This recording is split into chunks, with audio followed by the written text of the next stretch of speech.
These are spring buttons. We use them in our Tensa4 and Tensa Solo hammock stands, and occasionally they cause some trouble. So I'm going to explain or describe some of the troubles and how to fix them in the field, because you may encounter them at some point. Being objects of mass manufacture, these are sometimes a little irregular.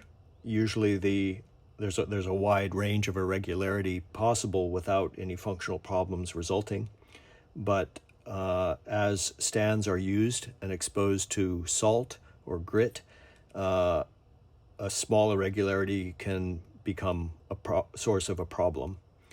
I've reproduced here a problem case where this is the number 2 tubing with its assembly of spacers and the spring button popping through.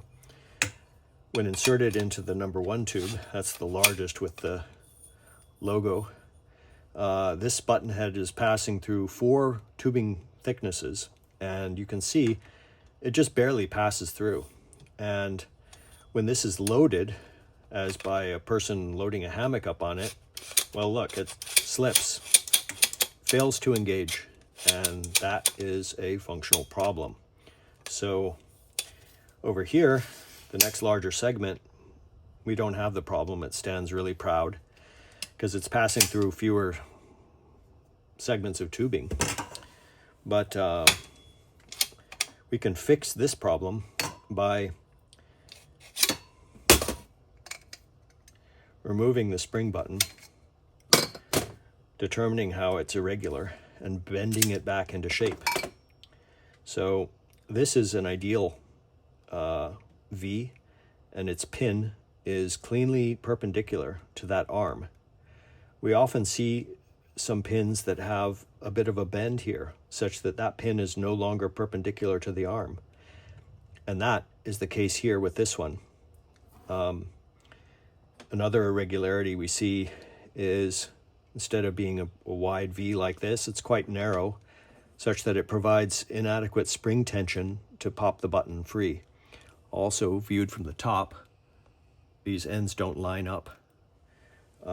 This is our faulty case, but I'm going to fix this one just by bending it such that they do line up again, and bending it wider to provide more spring tension.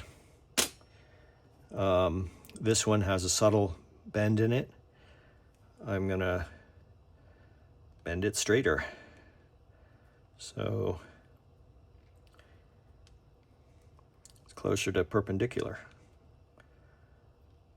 And in our problem case here that I've just shown, we have a combination of those things. I'll bend it a little wider, but mainly it's pretty far off perpendicular. So I'm going to bend it straighter. I may even have overcorrected, but that's not a problem either. What we really want is when this is engaged to inside the tubing to be perpendicular to the center line of the tube like that. So that was the problem case. I'll insert it back into the spacer assembly. Stands good and proud there. Into the end. Still proud.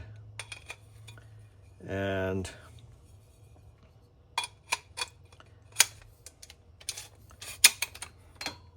now it's fully engaged, and no amount of load on this is going to cause it to slip as it just did. So I'll do it on the other side just to confirm that it's not an irregularity with this hole. Yeah, again, bending the pin straight fixes the issue. Whether the problem arose early or even upon receipt, or after matching these poles differently, because you have numerous parts that are interchangeable, you may encounter problems with the buttons not popping through, and the fix is, again, to bend them straight so they're perpendicular or even a little past perpendicular, in this direction, to assure that they pop through. Happy hanging.